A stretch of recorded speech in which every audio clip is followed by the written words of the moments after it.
Realme 8 5G. Sebenarnya HP ini tuh nggak ada hubungan dekat sama sekali dengan saudaranya si Realme 8 versi 4G. Kecuali namanya, mau itu layar, prosesor, kamera, beda semua.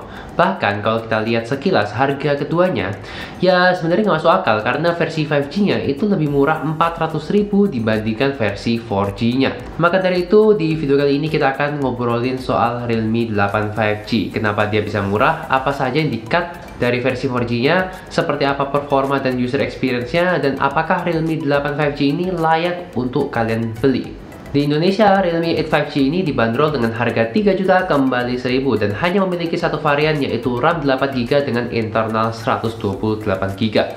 Nilai jual utama HP ini adalah apalagi kalau bukan 5G. Tagline-nya aja 5G Fast Speed to Infinity. Dan Realme 8 5G ini adalah smartphone 5G termurah yang bisa kalian beli untuk saat ini secara resmi. Tapi bukan berarti kalian itu bisa langsung nikmatin jaringan 5G yang super kencang sekaligus boros kuota. 5G di Indonesia itu sebenarnya masih dalam tahapan awal, yang artinya jaringannya itu masih terbatas dan juga jangkauannya itu ya cukup sempit dan juga ya belum stabil aja gitu. Nah, saya itu sempat hunting jaringan 5G di Surabaya dan hasilnya setelah menunggu cukup lama, ya itu sebenarnya sih rada mengecewakan. Kalian bisa cek video lengkapnya itu di deskripsi di bawah atau bisa cek di card sebelah atas ini. Tapi kalau misalnya kalian mau penjelasan yang lebih mendalam, kalian bisa cek videonya K2G yang bahas seputar kondisi 5G di Indonesia saat ini. Pastikan kalian nonton sampai habis biar lebih ngerti soal jaringan 5G ini. Linknya nanti juga akan saya taruh di deskripsi di bawah. Cukup ngocehnya soal 5G, sekarang kita ngomongin langsung soal performanya. Realme 8 5G ini membawa prosesor terbaru dari MediaTek yaitu Dimensity 700 5G. Berbeda dengan Realme 8 yang masih pakai Helio G95. Dimensity 700 ini sudah 5G ready, proses fabrikasi juga lebih kecil di 7 nanometer dan performanya nggak malu-maluin. Skor Antutu yang bisa didapat itu bisa tembus angka 350 ribuan. Dan itu menurut saya untuk harga 3 juta udah cukup istimewa banget buat dipakai sehari-hari seperti scrolling sosmed, YouTube, download file, kemudian browsing, kemudian nonton video dan lain-lain. Itu masih nyaman banget dengan prosesor ini. Cuman yang namanya prosesor baru apalagi dari MediaTek, biasanya optimalisasi settingan grafik di beberapa game tertentu itu belum bisa di-unlock. PUBG Mobile dia bisa tembus settingan HD High atau Smooth Ultra, kemudian Call of Duty Mobile saat ini masih mentok di Medium High. Kemudian Mobile Legends bisa high grafik dengan high frame rate nyala, League of Legends Ultra 60 fps dan masih nyaman-nyaman aja. Honkai Impact recommended-nya di angka 3 atau medium settings, dan pas saya naikin ke 60 fps, ya kerasa ada sedikit frame drop-nya sih ketika combat, tapi itu masih wajar. Kemudian yang terakhir adalah Genshin Impact, defaultnya ada di settingan lowest 30 fps. Saya coba naikin ke 60 fps dan masih nyaman-nyaman aja, ya walau kadang ya sedikit ngeframe lah. Berbeda dengan iPhone XR yang biasanya saya pakai sehari-hari, ketika saya main Genshin Impact di situ, 10 menit aja udah mulai demam dan panasnya itu bener-bener gak bikin nyaman. Di Realme 8 5G ini ya biasa aja, hangat ya biasa, dan performanya masih stabil-stabil aja, walaupun memang performanya nggak sekencang si iPhone XR. Intinya Realme 8 5G ini cukup menjanjikan, apalagi didukung dengan Realme UI 2.0 berbasis Android 11 yang sudah terkenal, ya kustomisasinya juga fleksibel dan juga memiliki banyak sekali fitur-fitur lainnya. Ditambah lagi dengan RAM gede 8GB dan internal 128GB, dan masih bisa ditambah lagi dengan microSD up to 1TB karena sudah dukung triple slot dan fitur RAM expansion yang bisa nambah RAM sampai 5GB yang diambil dari internal storage. Jadi kalau misalnya di total itu kita bisa memiliki RAM up to 13GB di HP midrange 3 juta. Daya tahan baterainya pun ini menurut saya cukup menjanjikan. Baterai 5000 mAh dalam pemakaian pribadi saya itu selalu tembus sehari lebih dengan screen on time 7-8 jam. Pola pemakaian saya sehari-hari paling cuman ya sosmedan, YouTube, transfer file, dan juga main game. Sayangnya charger di Realme 8 5G ini hanya mendukung 18 watt yang butuh waktu 2 jam untuk mengisi daya dari 20-100%. Bisa dibilang ini adalah sebuah downgrade dari Dart Charge 30 watt yang ada di Realme 8 versi 4G.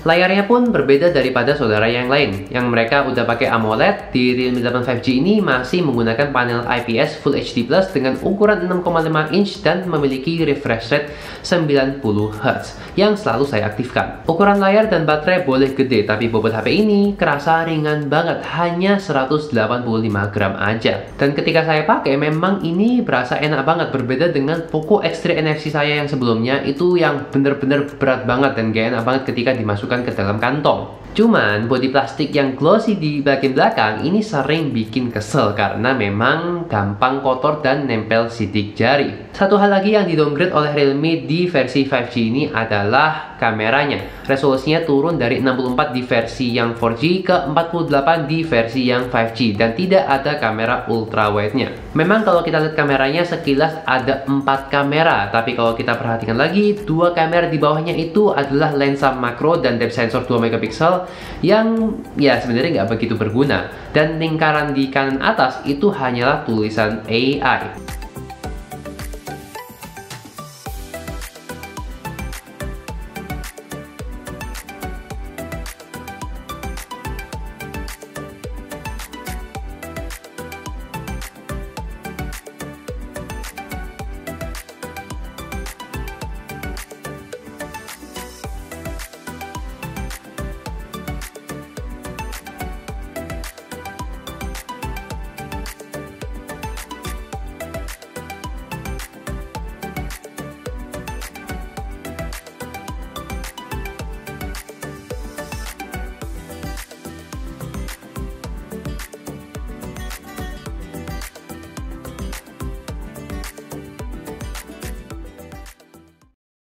Oke, jadi ini adalah contoh rekaman video di Realme 8 5G menggunakan resolusi 1080p 30 fps. Dan untuk resolusinya ini mentok ya di 1080p karena memang mungkin ini masih limitasi dari si prosesornya, yaitu MediaTek Dimensity 700 5G. Tapi untuk stabilisasinya ini menurut saya udah cukup oke banget sih. Oke, kita ke sana. Sep. Oke. Dan ini adalah kamera depannya dari Realme 8 5G. Hasilnya sih cukup memuaskan ya, nggak jelek-jelek banget, walaupun emang dynamic range-nya masih rada kurang. Stabilisasinya juga untuk kamera depannya ya lumayan, cuma masih agak getar-getar kalau dilihat dari viewfinder-nya. Tapi ya untuk harga 3 jutaan ini udah cukup oke. Fitur lainnya seperti NFC ada khusus untuk pasar Indonesia, kemudian fingerprint sensor yang cepat dan juga akurat, speakernya yang cukup kencang walaupun belum stereo, sensor lengkap dan juga triple slot. Ada 2 kendala yang saya alami ketika menggunakan Realme 8 5G ini selama kurang lebih hampir 3 mingguan.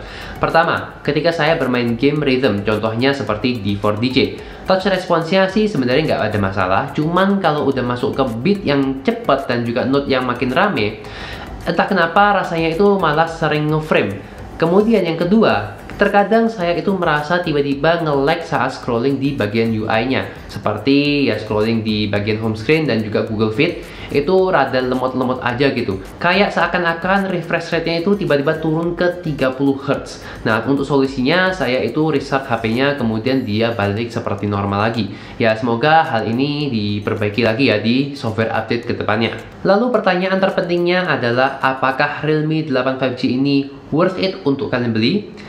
Ya, kalau misalnya kalian belinya itu karena murni untuk dapetin jaringan 5G-nya, maka saran saya jangan dulu dibeli. Karena kondisi 5G saat ini memang masih belum bisa dinikmati, kecuali dengan cara yang eksklusif dan juga ribet. Kalau misalnya kalian beli karena overall value-nya yang ditawarkan seperti performa chipset yang baru, kemudian juga daya tahan baterai yang cukup awet, kemudian juga layar 90 Hz-nya, maka menurut saya Realme 8 5G ini adalah salah satu smartphone yang bisa dipertimbangkan untuk dibeli karena dia juga memiliki fitur yang cukup lengkap, speknya juga lumayan, dan juga harga yang bersahabat, plus dia juga bisa jadi feature proof karena jaringan 5G-nya.